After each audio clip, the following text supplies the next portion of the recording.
Hello, this is Dr. Scott Catino, and today I have a video lecture created called At Arm's Length Field Researching Terrorists, Insurgents, and Violent Criminals. This really is an extraordinary area of research, and at first appearance, it appears to be unachievable because of the obvious danger here. The notion of simply reaching out and trying to contact individuals of this stripe and character, and that's not what this presentation is going to recommend. But what it's going to do is delve into this practice that is taking place where researchers are carefully entering into the very context and environment and being able to make contact with elements of these groups. And therefore, this subject is not only achievable, but those who are conducting this type of research are coming up with some of the very best studies on the subject that are really breaking ground in this field. And thus, it's important for students, graduate students, and practitioners to understand how this research is being conducted, and as well as some of the risks involved.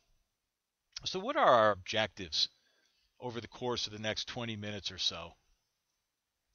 First of all, we want to understand that field researching violent extremist groups is achievable and affords valuable research findings. We also want to note very carefully and understand the most approachable areas of violent extremist organizations. Again, this approach does not advocate direct contact with the militant aspects of these terrorist groups. The the actual research is going to involve understanding some of the key elements and then being able to approach them, and we'll get into that shortly.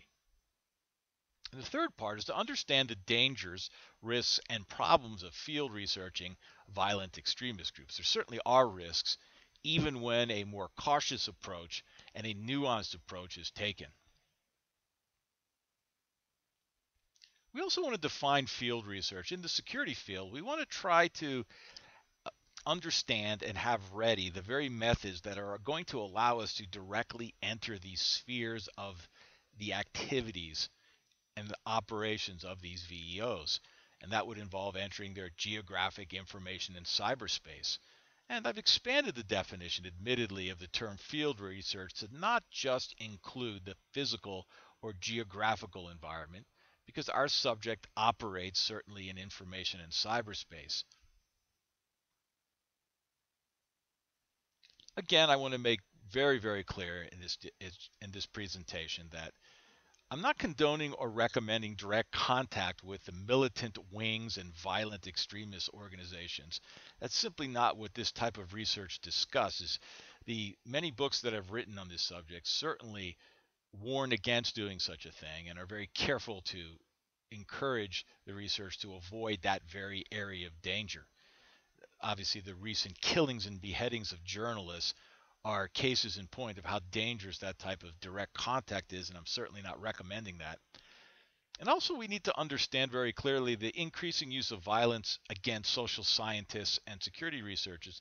This is a serious consideration before entering these high risk environments. Unfortunately, over the last decade or so, there's been a trend where there's just a higher degree of violence directly against social scientists and security researchers. So we need to be aware of that also, aware of the risks. The Violent Extremist Organization, or the VEO as I will abbreviate it throughout this presentation. Really, what is it? Most people will conceptualize the VEO, they will think of bin Laden, or even security experts will focus on the military component, the operational element of these organizations. And I don't want to get overly complex, and I purposely avoided putting up an extra slide, an organizational chart separating the militant wing from its political, its social, its leadership, its functional areas, its auxiliaries, and some of its support apparatus that it has. I didn't want to do that. But what we need to do in this very basic type of concepts is to understand that the terrorist group or the insurgent group that we're looking at is far more than just its military wing or element. We need to conceptualize it in a far broader context and understand its elements and the very context or environment in which it operates, because that's going to be key to gaining critical information on that organization and particularly on the subject that we're researching. So the concept we have of the militant wing really needs to be modified. We need to, in essence, not necessarily focus on that, to eliminate that and expand our definition. And I'll do that throughout this presentation. Now, I want to be very careful on this, that when we approach these areas that we're going to talk about, this is a separate subject in and of itself, and certainly a topic that we need to explore further in our security studies. So much of approaching these areas that we're going to talk about is going to depend particularly upon three types of approach. First, it's going to be determined by your organization. If you're involved with the government, the military, or a part of some sort of journalist organization, an academic, humanitarian, or other, your organizational affiliation is often going to determine what doors are opened and closed. So there's a lot of flexibility when we're talking about this subject. Also, so much of the approach and entrance into these areas and contact with these groups is going to be determined by networks, the very gatekeepers, the very time and events that are taking place, the amount of funding that you can receive or is available, the so-called fixers or individuals who for hire who are known for arranging contacts, and just other individuals and factors.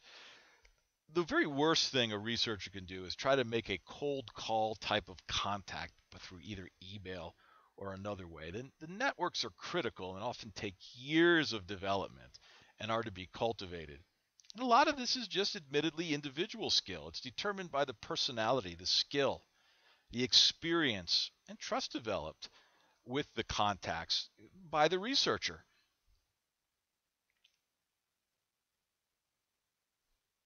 The first thing we have to understand when we're looking at these videos is that we need to approach this subject historically. So often a researcher will enter into their subject, whether it's something like Al-Qaeda or whether it's a modern violent left-wing group, nationalist group, ethno-nationalist group, etc. They will simply approach it coming into the present. But what is done in that approach is it causes a major loss of information. It's critical to begin to look at the subject historically, because not only do we find much information here, but there are many key contacts. Many of the very extreme groups, the terrorist groups and insurgent groups that we study, have a very long historical trail. They may be underground, they may be outlaws hunted by the government, and they may be living in a shadow world, but the fact is they have a very long tail, meaning that there are family members, former friends, former associates, people who went to school with these individuals, were neighbors, had various degrees of contact with the very subject that we're talking about, and need to be looked at, examined, and are very approachable, can be contacted to give very valuable information of our subject. I can give numerous examples where this area of research is overlooked, and as a result of that, not only is there misinformation, but the very new and revamped false image that a terrorist group is trying to present is often believed in, it's swallowed, and again, much accuracy is lost. There are many eyewitnesses in the past who can speak of a specific area or event. So if your study involves an issue of recruitment or financing or a major speech that was given by one of these insurgent groups, or a particular attack that took place, or even any other major event, by going back in time and trying to find individuals that were there and can explain, discuss, and add information to those areas and events, you'll find that the information is critical for determining characteristics and environment and many other important areas. And also the issue of former combatants, people who have left the group. There have been excellent studies by members of the IRA or Provisional IRA or communists, etc., many of these groups that we're talking about, who had long left the groups and have quite a bit of information to talk about. Now, it should be understood that even when you enter this historical terrain, obviously that there are individuals who have contact to these groups to this day, and they may not be transparent in their current affiliation. So there's a risk, obviously, in even doing this type of historical research and interviewing these individuals, because they could be indeed contacting the very groups that you're you're researching. But this is a subject that in an area that's very approachable and one that has a wealth of information, often untapped information, that certainly is critical for painting a very clear and complete picture of the subject.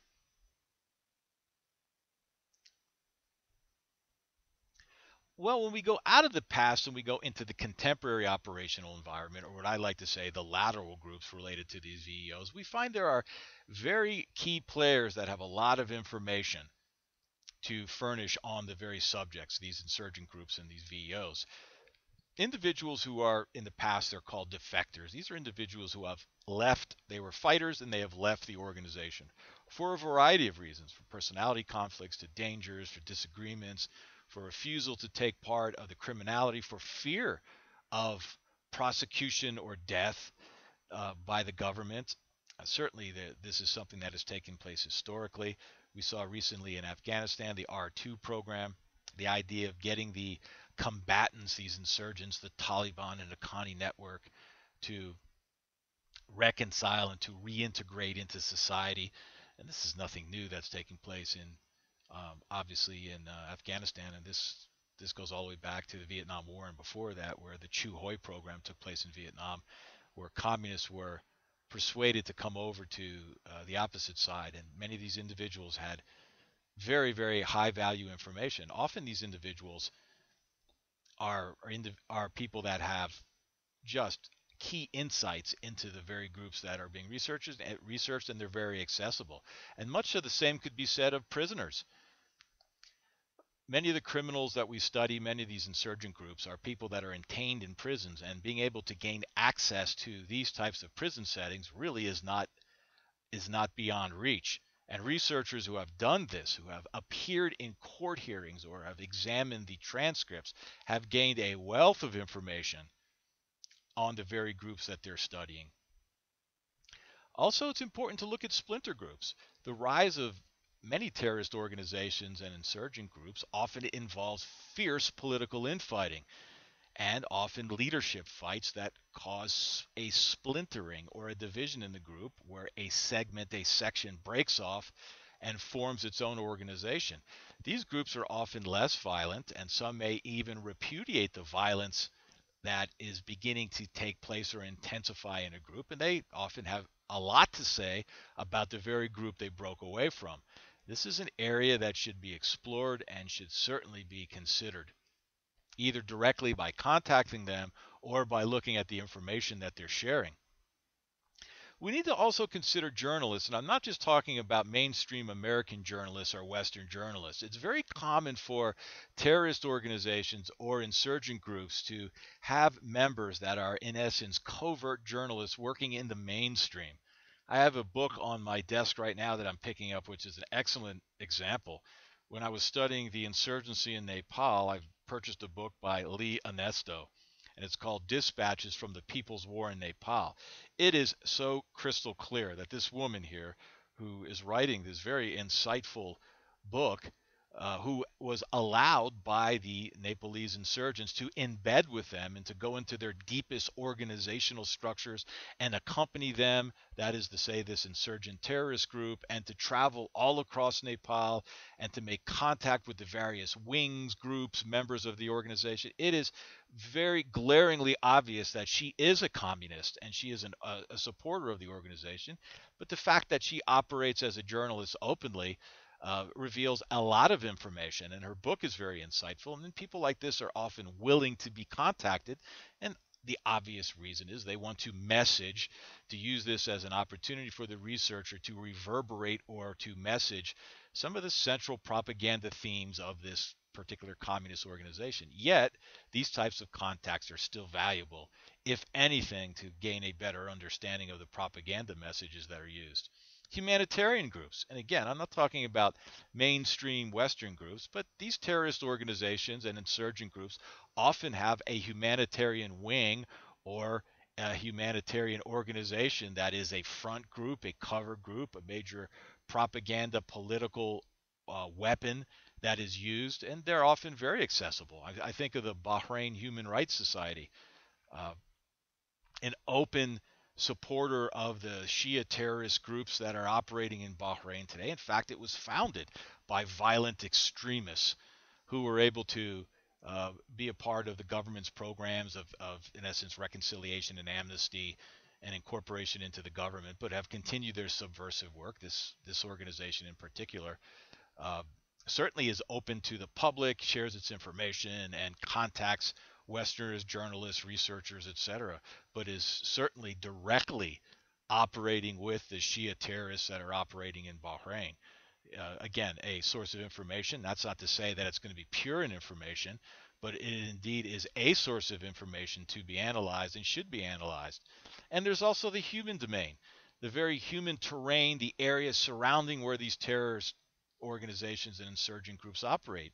To understand this impression made by the VEO into the human population is very important to understand context. Recently, on a trip that I had to Bahrain in March, I was able to go into an area where several Shia terrorists had killed one policeman and harmed another. A Bahraini government police officer actually was killed. I was able to go into the neighborhood and looking at the graffiti, looking at the population attitudes, seeing just large amounts, of graffiti all over the walls in this area, very violent in their messaging, very, very hateful toward the government, really gave me an insight into the intensity of the conflict that was taking place there and the manipulation of the population to support such terrorist activity. So it was very important just to be able to go in and observe before any kind of interviewing could take place. Just the mere observation of the human domain was important to understand. And this is the case certainly in the security environment. And for those of us who have done this type of research in Iraq and Afghanistan and elsewhere, uh, it's very, very telling. So to be able to access the population and their sentiments and be able to interview them is often very important. In this last slide, I want to go into the operational element of these violent extremist organizations. It's important to understand that the very terrorist organizations that often seem so violent and so out of reach are very careful to put forward two main elements: the political diplomatic arm and a social or community service arm or wing of the group.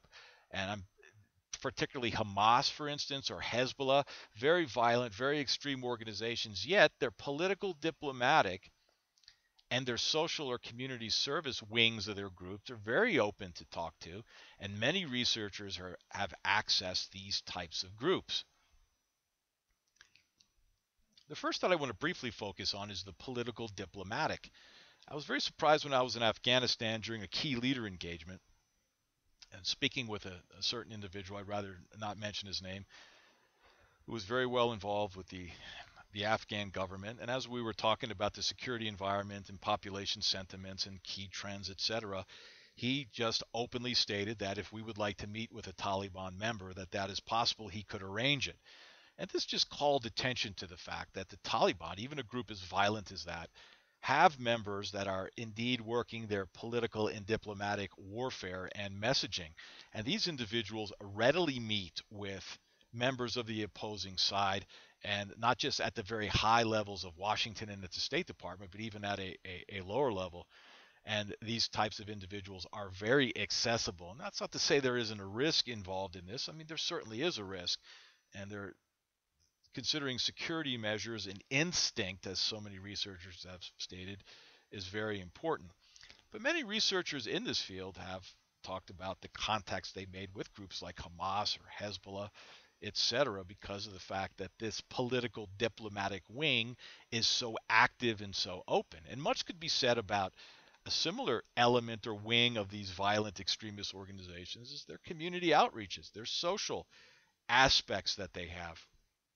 I noticed this in Bahrain, that there was this very strong element of a social outreach, an educational outreach among the various extremist groups there.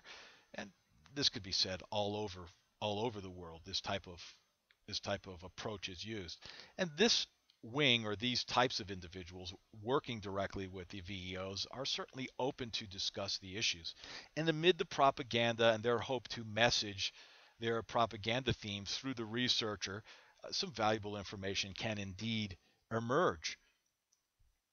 And these are certainly areas that are approachable, and to even take a step back and be able to understand these components, these parts, and the writings and documents and articles on the internet that emerge from these areas are certainly critical areas to be studied and should not be overlooked. Okay, what is our conclusion? What are the main points that I want to emphasize, the major takeaways? First, we have to understand that field researching violent extremist organization poses significant risks, but risks that can be mitigated by understanding the elements and context of these organizations. We really should not simply dismiss field researching of these VEOs because of the high risk involved. We should be cautious, but we should understand that it's achievable and that in parts or in small parts or in larger parts, depending on the subject, the approachability, the time, the researcher, there are valuable areas of information that can be gleaned. At the very least, being able to go into the context, the environment, and looking at the human terrain. There is so much that can be gleaned. And then taking a step back and entering into the cyber realms and information realms of these individuals. Very, very much can be gleaned from these areas, and they should not be overlooked. Secondly, the various elements of these violent extremist organizations have provided valuable information on security issues and the environment in which these groups operate. That's a point I just stated. And access to VEOs and their context is often determined by three factors: the organizational affiliation of the individual, the networks, and the individual skills. And again, that is a very broad point and one with very wide application. Thank you very much for viewing this presentation. Again, if you have any questions on this subject, feel free to contact me at my email indicated here in the presentation. Have a great week.